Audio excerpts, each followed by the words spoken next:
Praise the Lord. ദൈവത്തിൻ്റെ അതിപരിശുദ്ധമായ തിരുനാമം വാഴ്ത്തപ്പെടുമാറാകട്ടെ. ഇന്ന് രാത്രി കാലം ഫെയ്ത്ത് ലൈറ്റ് മീഡിയ യൂട്യൂബ് ചാനലിൽ കൂടി എന്നെ ശ്രദ്ധിക്കുന്ന എൻ്റെ മാതാപിതാക്കൾ, സഹോദരങ്ങളെ എല്ലാവരും ദൈവം ധാരാളമായി അനുഗ്രഹിക്കുമാറാകട്ടെ. ഇന്ന് രാത്രി കാലത്തെ ദൈവിക ചിന്ത ഭയപ്പെട്ട് ഒളിച്ചിരിക്കുവാൻ അനുവദിക്കാത്ത ദൈവത്തെക്കുറിച്ചാണ് ഇന്ന് രാത്രികാലം ചിന്തിക്കുവാൻ ആഗ്രഹിക്കുന്നത്. പലപ്പോഴും കഴിഞ്ഞ നാളുകളിൽ ദൈവം നമുക്ക് നൽകി തന്ന വിടുതലുകളെയും അനുഗ്രഹങ്ങളെയും മറന്ന് ചില സാഹചര്യങ്ങൾ നമ്മുടെ ജീവിതത്തിൽ വരുമ്പോൾ, ചില അനുഭവങ്ങൾ നമ്മുടെ ജീവിതത്തിൽ വരുമ്പോൾ ദൈവത്തെ വിട്ട് നാം ഒളിച്ചിരിക്കുന്ന, ആരെയൊക്കെയോ ഭയപ്പെട്ട് നാം ഒളിച്ചിരിക്കുന്ന ചില അനുഭവങ്ങളാണ് നമ്മുടെ ജീവിതത്തിൽ വെളിപ്പെടുവാനിടയായിത്തീരുന്നത്. പലപ്പോഴും നാം ഒന്ന് പുറമോട്ടിറങ്ങി ചിന്തിച്ച് നോക്കി കഴിഞ്ഞാൽ നാം ആരെയൊക്കെയോ എന്തിനെയൊക്കെയോ നമ്മെ ഭയപ്പെട്ട് ഒളിച്ചു മാറി നിൽക്കുന്ന ചില സാഹചര്യങ്ങളും സാന്നിധ്യം നമുക്ക് കാണാൻ കഴിയും. എന്നാൽ നാം ഒന്ന് ചിന്തിക്കണം, കഴിഞ്ഞ നാളുകളിൽ സർവശക്തനായ ദൈവം നമുക്ക് വേണ്ടി പ്രവർത്തിച്ച വിധങ്ങളും വഴികളും അനുഗ്രഹങ്ങളും അതെല്ലാം മറന്നുകൊണ്ടാണ് ചിലരുടെ മുമ്പിൽ, ചിലരുടെ അനുഭവങ്ങളുടെ മുമ്പിൽ, അല്ലെങ്കിൽ നമ്മുടെ ജീവിതത്തിലെ സാഹചര്യങ്ങളുടെ മുമ്പിൽ നാം ഒളിച്ച് ഭയപ്പെട്ട് മാറി നിൽക്കുവാൻ ഇടയായിത്തീരുന്നത്. എന്നാൽ തിരുവചനം നമ്മെ വ്യക്തമായി വെളിപ്പെടുത്തുന്നത് നീ ഒളിച്ചിരിക്കാൻ ഉള്ളവരല്ല.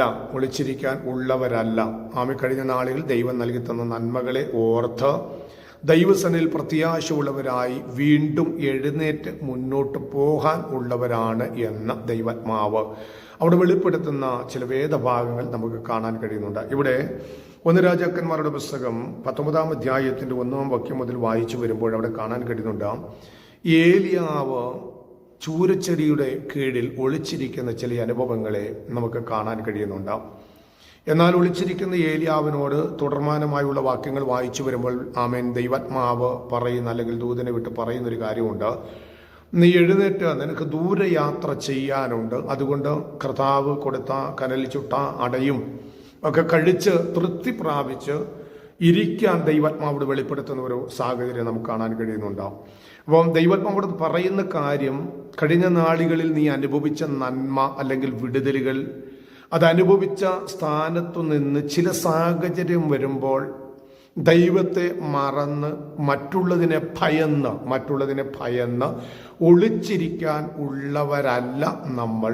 വീണ്ടും ഒരു ദൂര യാത്ര ചെയ്യാൻ ഉള്ളവരാണ് എന്ന് ദൈവാത്മാവ് വെളിപ്പെടുത്തുന്നു. അങ്ങനെയെങ്കിൽ ഇന്ന് രാത്രികാലം കഴിഞ്ഞ നാളുകളിൽ ദൈവം നൽകിത്തന്ന നന്മകൾ അനുഭവിച്ച പ്രിയമുള്ളവരെ, നിങ്ങൾ മറ്റുള്ളതിനെ ഓർത്തോ അല്ലെങ്കിൽ മറ്റുള്ള സാഹചര്യങ്ങളെ ഓർത്തോ നിങ്ങൾ ഭയപ്പെട്ട് മാറി നിൽക്കുന്നു എങ്കിൽ സർവശക്തനായ ദൈവം ഇന്ന് രാത്രികാല ദൂത് വിളിച്ചു പറയുന്നു, നീ ഒളിച്ചിരിക്കാൻ ഉള്ളവരല്ല.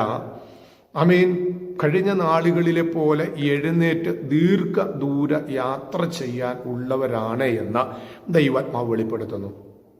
ഇവിടെ എന്തിനാണ് ഏലിയാവ് ഒളിച്ചിരിക്കുന്നത് എന്ന് ചോദിച്ചു കഴിഞ്ഞാൽ അതിൻ്റെ 18-ാം അധ്യായത്തിലേക്ക് പഠിച്ചു വരുമ്പോൾ കാണാൻ കഴിയുന്നുണ്ട്, കർമ്മേലിൽ ഒരു യാഗം നടക്കുവാനിടയായിത്തീർന്നു. ബാലിന്റെ പ്രവാചകന്മാരും അസ്തരദേവന്റെ പ്രവാചകന്മാരും ഏലിയാവും തമ്മിലുള്ള ഒരു യാഗം നടക്കുവാനിടയായിത്തീരുന്നുണ്ട്. രാവിലെ മുതൽ ഏലിയാവിന്റെ സന്നിധിയിൽ കടന്നു വന്ന ഇസബേലിന്റെയും അല്ലെങ്കിൽ ബാലിന്റെയും അസ്തരദേവന്റെയും പ്രവാചകന്മാർ തമ്മിൽ ഒരു യാഗം അർപ്പിച്ചു.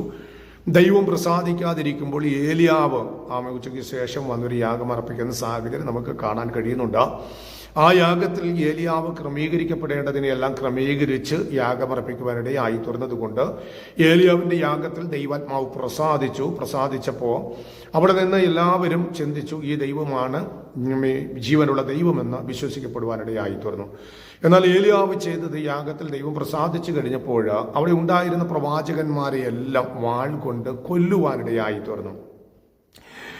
ദൈവത്തിന്റെ അത്ഭുത പ്രവൃത്തി കണ്ട ഏലിയാവിന്റെ ജീവിതത്തിൽ ഒരു ഇസബേല് ദൂതനെ അയച്ചിട്ട് പറഞ്ഞു, നീ കൊന്നവരിൽ ഒരുവനെ പോലെ ഞാൻ നിന്നെയും ആക്കി തീർക്കും എന്ന് പറഞ്ഞപ്പോൾ ഏലിയാവ് ഭയപ്പെട്ടു പോകുവാനിടയായി തീർന്നു. അവിടെ മനസ്സിലാക്കണം, 850 പേരെ നിഷ്കരുണം വധിച്ച ഈ ഏലിയാവിന്റെ ജീവിതത്തിൽ ആമേൻ. ദൈവം ഏലിയാവിനോടൊപ്പം ഇരുന്ന് ഏലിയാവിന്റെ പ്രാർത്ഥനയ്ക്ക് മറുപടി കൊടുത്ത് സ്വർഗത്തിൽ നിന്ന് തീയിറക്കി യാഗപീഠത്തെ അഗ്നിയാൽ ദഹിപ്പിച്ച് ഏലിയാവിന് വേണ്ടി പ്രവർത്തിച്ച ദൈവം കൂടെയുള്ളപ്പോൾ ഒരു വ്യക്തിയുടെ ഇസബേൽ എന്ന ഒരു വ്യക്തിയുടെ ഒരു ലേഡിയുടെ വാക്കിനെ ഭയപ്പെട്ട് ഏലിയാവ് ഇപ്പോൾ ചൂരച്ചെടിയുടെ കീഴിൽ ഒളിച്ചിരിക്കുന്ന ഒരു അനുഭവമാണ് കാണാൻ കഴിയുന്നത്.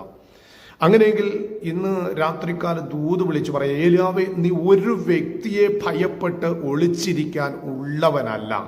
ഇന്ന് രാത്രിക്കാലം എന്നെ കേൾക്കുന്ന മാതാപിതാക്കളെ, സഹോദരങ്ങളെ, നിന്റെ മുമ്പിൽ വരുന്ന ഒരു വിഷയത്തെ ഓർത്ത് നീ ഭയപ്പെട്ട് മാറിയിരിക്കാൻ ഉള്ളവരല്ല. ദീർഘദൂര യാത്ര ചെയ്യുവാനുണ്ട്. അതുകൊണ്ട് കർത്താവ് പറയുന്നു, കനലിൽ ചുട്ട അട ഭക്ഷിച്ച് നീ തൃപ്തനായി ബലപ്പെട്ടിരിക്കണം എന്ന് വെച്ച് കഴിഞ്ഞാൽ അതിൻ്റെ ആത്മീക ദൂത് ഞാൻ വിളിച്ചു പറയാം. ദൈവസന്നിധിയിൽ മാറ്റമില്ലാത്ത വചനത്തെ അടിയുറച്ച് വിശ്വസിച്ച് നീ ബലപ്പെട്ടിരിക്കാൻ തയ്യാറാകുന്നു എങ്കിൽ കഴിഞ്ഞ നാളുകളിൽ ഏലിയാവിന് വേണ്ടി പ്രവർത്തിച്ച ഒരു ദൈവത്തിന്റെ സാന്നിധ്യം നീ പരാജയപ്പെട്ടു പോകാനോ ഒളിച്ചിരിക്കാനോ അനുവദിക്കാതെ ഒരു ദീർഘദൂര യാത്രയ്ക്ക് ഒരു പുതുവഴി തുറന്ന് സ്വർഗ്ഗം നിന്നെ മാനിക്കുവാൻ ഇടയായിത്തീരും. അതിനായി ഇന്ന് പകൽക്കാലം ദൈവസന്നിധിയിൽ ഏൽപ്പിച്ചു കൊടുത്ത് പ്രത്യാശയുള്ളവരായി നിലനിൽക്കാം. ദൈവം നമ്മെ അനുഗ്രഹിക്കുമാറാകട്ടെ. സ്തോത്രം.